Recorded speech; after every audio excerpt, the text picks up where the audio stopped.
Lake Chad, once one of Africa's largest lakes, has dramatically shrunk due to climate change. But it also experiences seasonal flooding that transforms the desert landscape.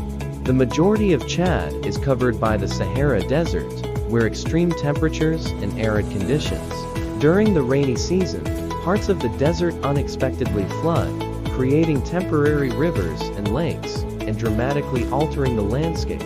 Chad's terrain includes vast deserts, mountains, and swamps, making travel and transport extremely difficult on wet season. The nomadic tribes of Chad, such as the Tubu, have adapted to the harsh desert environment, traveling across the desert in search of water and grazing land. Chad lies along some of the most perilous migrant routes in Africa, where people risk their lives crossing the Sahara to reach North Africa and Europe.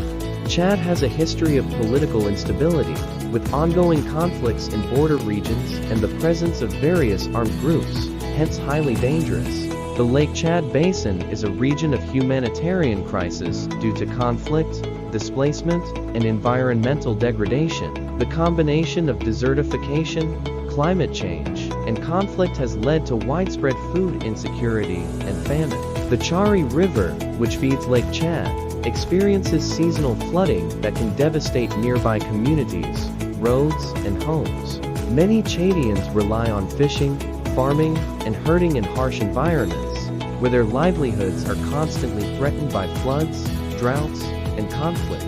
The lack of infrastructure and medical facilities in remote areas of Chad means that diseases such as malaria and cholera are rampant during the flood season.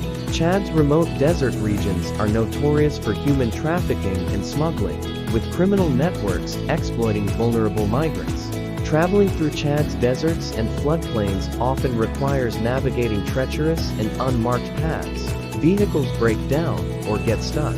Despite the harsh conditions, Chad is home to diverse cultures and ethnic groups that have developed survival strategies. The desert and wetland ecosystems in Chad are home to endangered species, like the Saharan cheetah and the West African giraffe. Loss of habitat and poaching. Numerous international organizations operate in Chad, providing emergency aid, food, and medical services to communities. Many Chadians practice seasonal migration, moving to different parts of the country depending on the availability of water and resources. Chad is one of the countries most affected by climate change, with increasing desertification and unpredictable rainfall. Life in Chad's desert regions is a constant battle against the elements. Survival depends on resilience, resourcefulness, and community support. Thanks for tuning in, folks. Don't forget to hit that like button if this video was helpful. And don't forget to subscribe for more great content like this one. Until next time, keep exploring Chad, the desert that floods, deadliest journeys.